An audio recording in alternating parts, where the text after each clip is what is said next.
அனைவருக்கும் வணக்கம். உலகம் முழுதும் ஒரே மாதிரியான மனித தோற்றங்கள் தான் அதனுடைய மனிதனுடைய வளர்ச்சி எல்லாமே இருந்திருக்குது.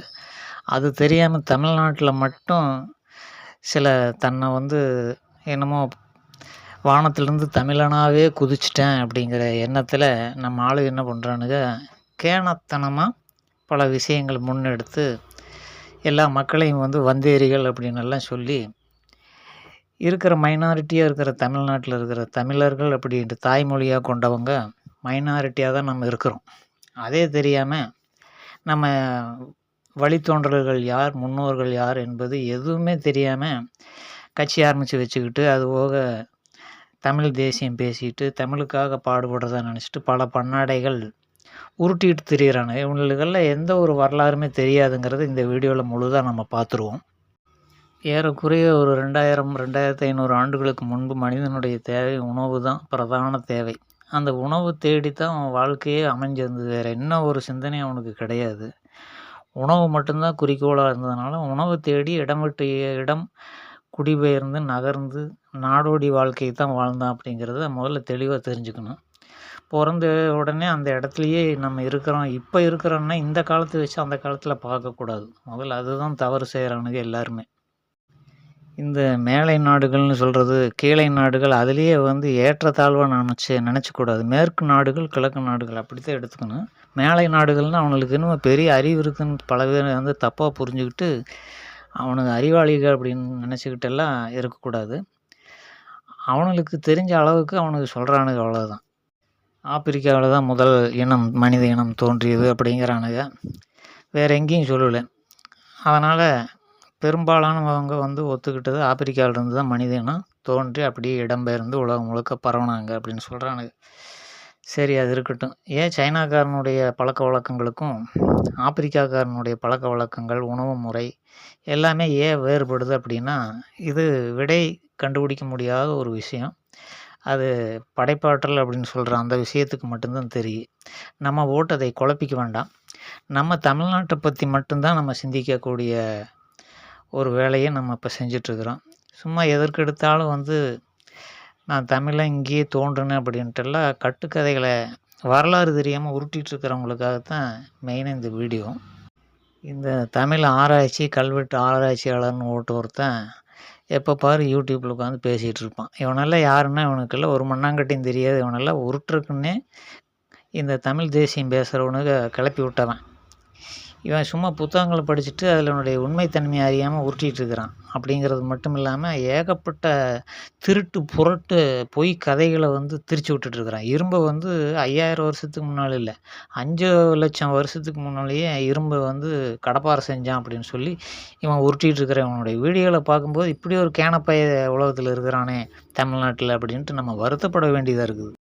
இப்போது ஆப்பிரிக்காவிலிருந்து அந்த வெயில் அதிகமாக இருக்கிறதுனால வறட்சியாகிற சூழ்நிலையில் இடம்பெயர்ந்து கொஞ்சம் கொஞ்சமாக நகர்ந்து அவன் அப்படியே ஆசியா கண்டத்துக்குள்ளே வந்துடுறானுங்க. அப்படியே இந்த பாகிஸ்தான் வழியாக இந்தியா வழியாக அப்படியே கொஞ்சம் கொஞ்சமாக நகர்ந்து நேராக நம்ம ஹொசூர் ஏரியாவில் இருக்கிற இந்த பகுதியில் அந்த கணவாய் வழியாக புகுந்து தமிழ்நாட்டுக்குள்ளே வந்துடுறானுங்க. இதுதான் நடந்திருக்கிற சரித்திர உண்மை. இது வரலாறு அந்த காலத்தில் எழுதப்படாததுனால நமக்கு தெரியாமல் போச்சு. சரி, இது இப்படித்தான் நடந்ததுன்னா அதுக்கு ஒரே ஒரு உதாரணம், சைனாவுடைய உணவு பழக்கமும் மற்ற பழக்க வழக்கங்கள், ஆடு மாடுகள் வளர்த்தல், இது எல்லாமே வித்தியாசமாக இருக்குது. ஐரோப்பியர்களுடைய தமிழ்நாட்டுக்கு பொருந்தது. ஆனால் ஆப்பிரிக்காவில் இருக்கக்கூடிய டான்ஜானியா, கென்யா, அப்புறம் சூடான், இப்படி இந்த ஆப்பிரிக்காவினுடைய அந்த பகுதிகளில் இருக்கக்கூடிய நாடுகளில் இருக்கிற பழக்க வழக்கங்கள், அதுவும் குறிப்பாக இந்த பழங்குடி மக்கள்கிட்ட இருக்கிற பழக்க வழக்கங்கள் இன்றைக்கு வரைக்கும் அதை விடாமல் அவங்க கடைபிடிச்சி வர்றதுனால அதுதான் உண்மையான ஒரு மனிதன் தோன்றிய காலத்திலிருந்து ஆரம்ப காலத்தில் இருக்கக்கூடிய கல்ச்சர் அப்படிங்கிறது அவங்க இன்றைக்கும் பிடிச்சி வச்சிட்ருக்கிறாங்க.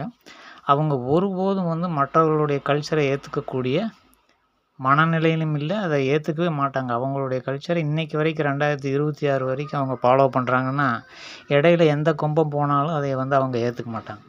அப்போ அவங்களுடைய கலாச்சாரம் வந்து மற்றவங்களுக்கு பரவி இருக்குமே தவிர மற்றவர்களுடைய கலாச்சாரத்தை அவங்க அடாப்ட் பண்ணுறதே கிடையாது அப்படிங்கிறத இப்போ இந்த 2026 நம்ம புரிஞ்சுக்கணும்.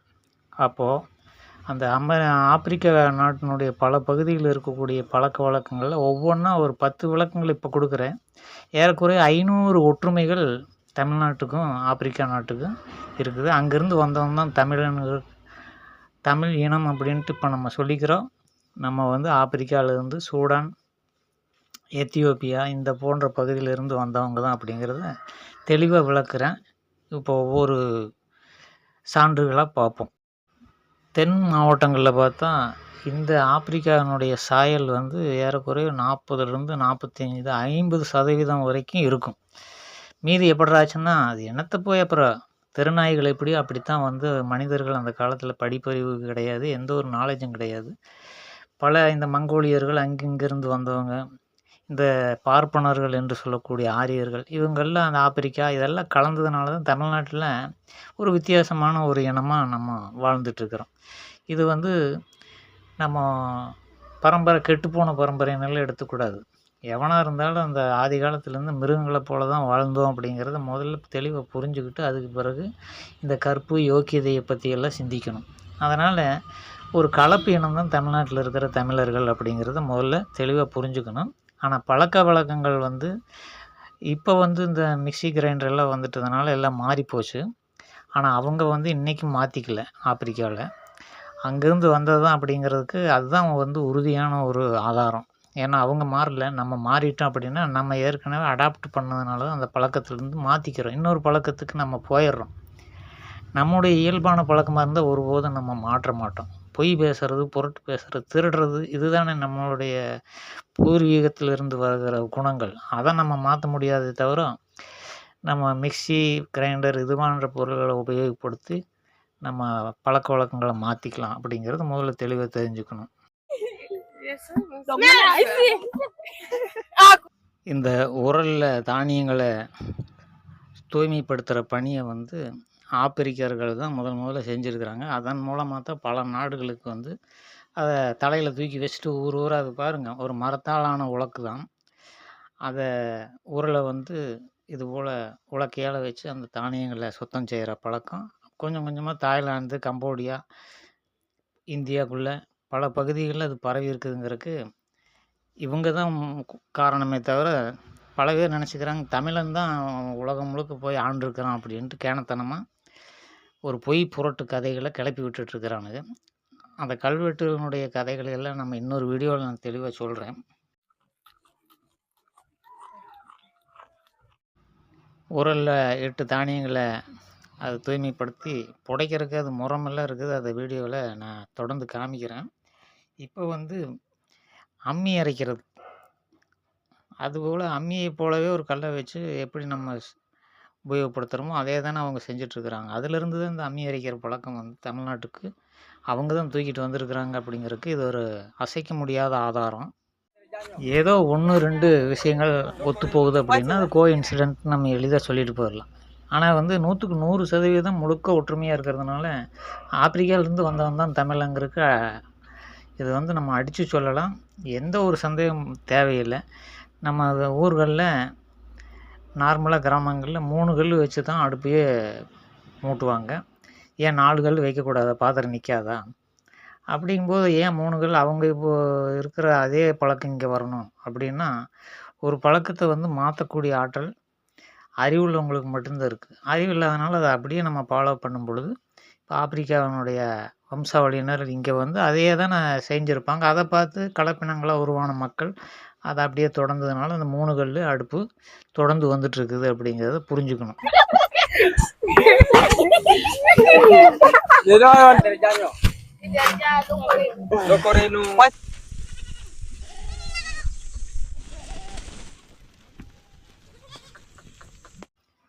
உண்மையான தமிழன் வந்து வெள்ளாட்டு கறி தவிர வேறு எதையும் சாப்பிட மாட்டான். செம்மறி ஆட்டுக்கறி சாப்பிட்றான்னா அது வந்து இஸ்லாமியர்கள் இந்த நாட்டுக்கு படையெடுத்த போது அந்த செம்மறி ஆட்டு பழக்கங்கள் இங்கே வந்தது.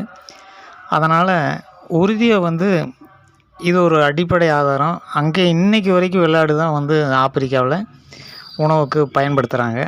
தமிழ்நாட்டில் உண்மையான தமிழன் வெள்ளாட்டை தான் சாப்பிடுவான். அது சந்தேகம் வரக்கூடாதுன்னு தான் அந்த வாழை வந்து அந்த முடியோட ரோமத்தோட இந்த கசாப்பு கடையில் தொங்க விட்டுருப்பாங்க. நீங்கள் பார்த்துருப்பீங்க. இது ஒரு அடிப்படையான ஆதாரம்.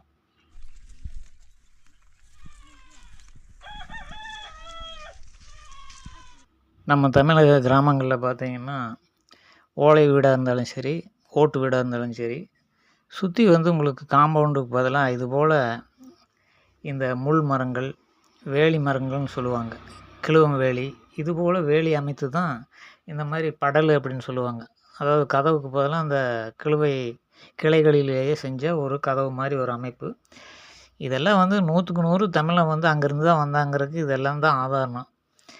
இதுக்கு மேலே நம்பலைன்னா நம்ம என்ன பண்ண முடியும்? 500 விஷயங்களை நான் சொல்ல போகிறேன். இந்த தமிழ் தேசியம் பேசுகிறவங்களாம் அதுக்கு பிறகு செத்து போயிடுவானுங்கன்னு நினைக்கிறேன், தற்கொலை பண்ணிட்டு. அந்த அளவுக்கு வந்து அனைத்துமே ஒன்றா இருக்குது.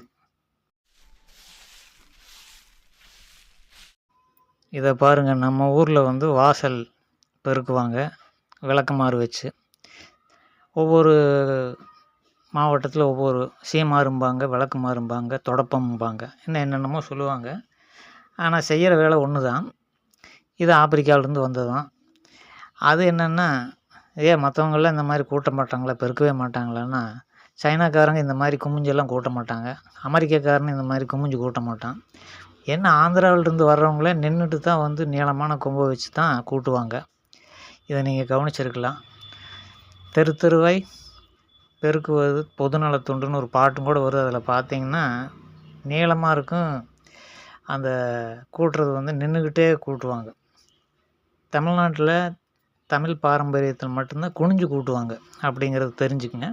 இது ஆப்பிரிக்காவினுடைய வம்சாவளிங்கிறது இது ஒரு ஆதாரம்.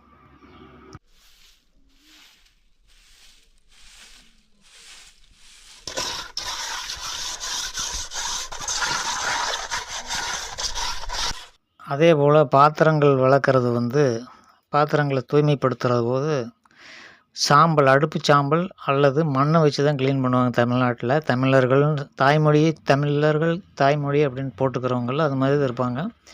மண் அல்லது அந்த சாம்பல், அடுப்பு சாம்பல் வச்சு தான் பாத்திரங்களை துலக்குவாங்க. இது வந்து பார்த்துக்குங்க.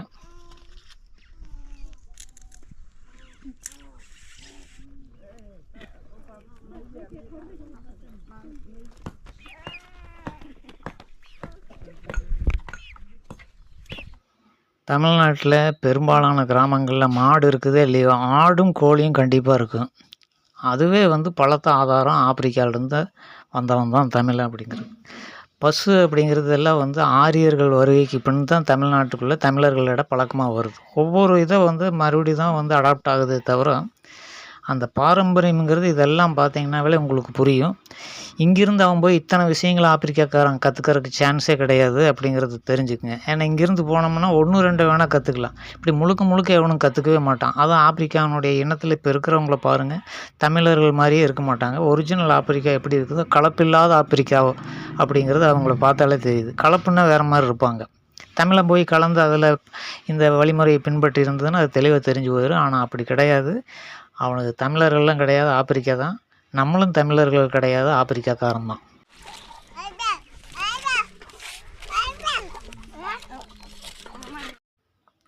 பல ஆப்பிரிக்க நாடுகளில் இதுபோல் ஈச்ச மரத்தினுடைய அந்த கீத்துகளை உபயோகித்து இதுபோல் பிரித்து, நம்ம ஊரில் எப்படி தென்னை மரத்து ஓலைகளை பிரித்து தொடப்பம் செய்கிறோமோ அந்த மாதிரி அவங்க செய்கிறாங்க. இந்த ஈச்ச மரத்தினுடைய இதை பயன்படுத்தி தான் அவங்க தொடப்பத்தை செய்கிறாங்க. ரெண்டும் ஒன்று தான். அங்கே தென்னை மரம் இல்லாதனால அதில் பழகிட்டு இங்கே வந்து இந்த மரத்தை பார்த்தோன்னே இதை யூஸ் பண்ணிக்கிறாங்க அப்படிங்கிறத நம்ம தெளிவாக புரிஞ்சுக்கணும். அப்புறம் இந்த வீடியோவில் பார்த்தீங்கன்னா இந்த பிளாஸ்டிக் சேர் இருக்குது. அதனால் லேட்டஸ்ட்டாக எடுத்த வீடியோ தான். இப்பவும் அப்படி தான் இருக்கிறாங்க அப்படிங்கிறதுக்கான ஆதாரம் இந்த பிளாஸ்டிக் சேரு.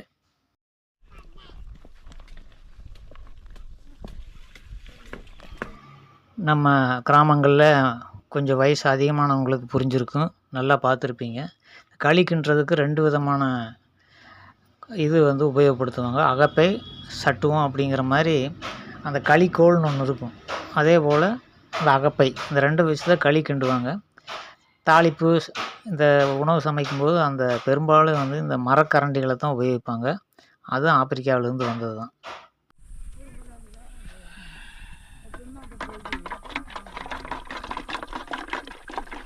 இந்த பருப்பு கடையிறக்கு மத்துன்னு ஒன்று நம்ம வச்சுருப்போம். நம்ம வீடுகளில் பார்த்துருப்பீங்க. அதே தான். அது அந்த காலத்தில் இருந்து அப்படியே மாற்றாமல் இன்றைக்கி வரைக்கும் அவங்க பயன்படுத்திட்டு வர்றாங்க. நம்ம உளியெல்லாம் வச்சு செதுக்கி இங்கே வந்து பல கலப்பு இனங்கள் கலந்துட்டதுனால பல பழக்கங்கள் நம்மளோட சேர்ந்துட்டதுனால தமிழ்நாட்டில் அந்த மத்துக்கு வந்து மரத்தால் செஞ்சு நம்ம உபயோகப்படுத்துகிறோம். ஆனால் அந்த காலத்தில் இருந்த ஆப்பிரிக்காவில் இருந்தவங்க எப்படி உபயோகப்படுத்துனாங்களோ இன்றைக்கி வரைக்கும் அப்படி தான் பயன்படுத்திகிட்டு இருக்கிறாங்க. ஒரு கோலில் ஒரு ப்ளஸ் மாதிரி குறுக்கு மறுக்க ஸ்டார் மாதிரி 2 குச்சிகளை கட்டி வச்சு அதை தான் மொத்த உபயோகப்படுத்தி இது பண்ணுறாங்க. அதே போல் பால் வந்து உறைய வச்சு தயிராக்கி அதை வந்து மோர் எடுக்குது, வெண்ணெய் எடுக்கிற இதை வந்து பாருங்கள் எப்படின்ட்டு அடுத்தது வருது.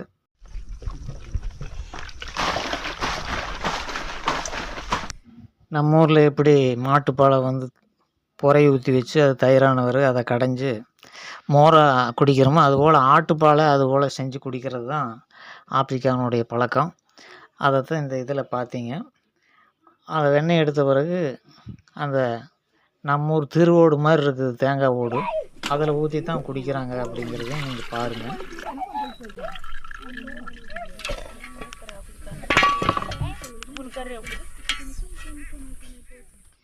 இரும்பெல்லாம் கண்டுபிடிச்ச காலத்தில் மற்ற ஆப்பிரிக்க பகுதிகளிலிருந்து இந்த தோசைக்கல் அப்படிங்கிறது வந்து இந்த குழியான கல்லானா நம்ம யூஸ் பண்ணுவோம் பழங்காலத்தில்.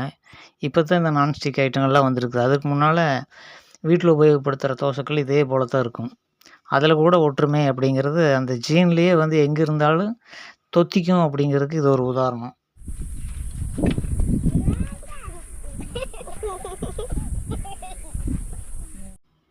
நம்ம ஊரில் இந்த சின்ன பசங்களை டயர் வண்டின்னு ஓட்டிகிட்ருப்பாங்க. அதையே தான் அங்கேயும் செய்கிறானுங்க. வேறு பக்கம் இருந்தால் கூட காற்று வழியாக இப்போ தற்காலத்தில் இருக்கிற பழக்கங்கள்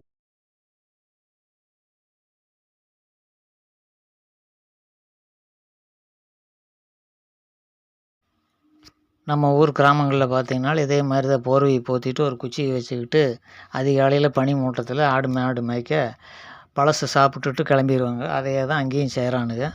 அது ஜீனில் இருந்தால் தான் அந்த பழக்கம் வருங்கிறத மட்டும் தயவு செஞ்சு புரிஞ்சுக்குங்க. இப்போ தாய் கிழவின்னு ஒரு படம் எடுத்தான் ஒருத்தன். அவன் ரொம்ப ரொம்ப சின்ன பையன். அவனுக்கெல்லாம் சரித்திரம் தெரிய வாய்ப்பு இல்லை. இருந்தாலும் இதை வந்து பெருமையாக வந்து இந்த காது வளர்த்துறதை பற்றி எல்லாம் காமிச்சு படத்தில் அந்த மேக்கப்பே காது வளர்த்த ஒரு கேரக்டராக தான் காமிச்சிருப்பான். அவனுக்கு அவ்வளோதான் நாலேஜ். இது எங்கே இருந்ததுன்னா 5000 வருடங்களுக்கு முன்பு இருந்தே இது இருக்குது பழக்கத்தில் அப்படிங்கிறது அவனுக்கு தெரியாது. அது எங்கேருந்து வந்ததுங்கிறது இப்போ பாருங்கள். In the surrounding area, the Maasai are above all a warrior and Catholic. They usually make modifications on. ஏதோ 1 2 ஒத்து போகலாம். ஏதாவது ஒரு இன்சிடெண்ட் அப்படிங்கிற மாதிரி இருக்கலாம். ஆனால் இப்படி வந்து ஒவ்வொன்றும் அப்படியே அமையிறது அப்படிங்கிறது வந்து கண்டிப்பாக இருக்காது. அதனால் ஆப்பிரிக்கானுடைய வம்சாவளியினர் தான் தமிழ்நாட்டில் இருக்கிற நாம அப்படிங்கிறது நல்ல ஒரு பெருந்தன்மையான மனசோடு ஏற்றுக்கணும். இது உண்மைங்கிறது வந்து ஏற்றுக்கிறதுக்கு என்ன, அதை பொய்யை சொல்லி இல்லை இங்கே தான் தோன்றுனேன்ட்டு இன்னும் வந்து முரண்டு பிடிச்சி இளைய சமுதாயத்துக்கு ஒரு பொய்யான வரலாறை வந்து நம்ம புகட்டி அவங்கள ஏமாற்றக்கூடாது அப்படிங்கிறது என்னுடைய கருத்து. நம்ம எங்கேருந்து வந்தோமோ அது உண்மையை வந்து சொல்லிடணும். இங்கேருந்து தான் வந்தோம் அப்படிங்கிறதுக்கு இன்னும் பல ஆதாரங்கள் இருக்குது. அது 500 ஆதாரங்கள் சொல்லியிருக்கிறேன். 16 தான் வந்திருக்குது. அதனால் அடுத்த வீடியோவில் இதை பற்றி தெளிவாக என்னென்ன இருக்குது அப்படிங்கிறது, அதாவது எலி பிடிக்கிறது, இந்த முருக கடவுள் எப்படி தோன்றுனா, இது எல்லாமே இருக்குது. அதை ஒவ்வொன்றும் நம்ம பார்த்தோம். Using thorns, then twigs, and then things like stones. அதனால் நம்மவே வந்து வந்தேறி இருந்துட்டு வேறு ஒரு மொழிக்காரனை பிடிச்சி வந்தேறின்னு கேனத்தனமாக சொல்லிகிட்டு இருக்கிறோமே அப்படின்ட்டு எனக்கு வருத்தமாகிடுது. அதனுடைய விளைவு இந்த வீடியோ. இன்னும் இந்த முயல் வேட்டைக்கு போகிறது எப்படி, அப்புறம் வந்து வேலி அடைக்கிறதுக்கு கவக்கோல்னு ஒன்று யூஸ் பண்ணுவாங்க. எலி பிடிக்கிறதுக்கு சட்டியில் சாணத்தை போட்டு ஊதி புகையை கிளப்பி எலி பிடிப்பாங்க. இது எல்லாமே ஆப்பிரிக்காவில் இன்றைக்கி வரைக்கும் அந்த பழங்குடி மக்கள் நடைமுறையில் வச்சுருக்குறாங்க. அது எல்லாத்தையும் தெளிவாக வரும் வீடியோக்களில் ஒரு 10 எபிசோடுக்கு மேலே இருக்கும். எல்லாம் நான் வந்து உங்களுக்கு விளக்கமாக சொல்கிறேன்.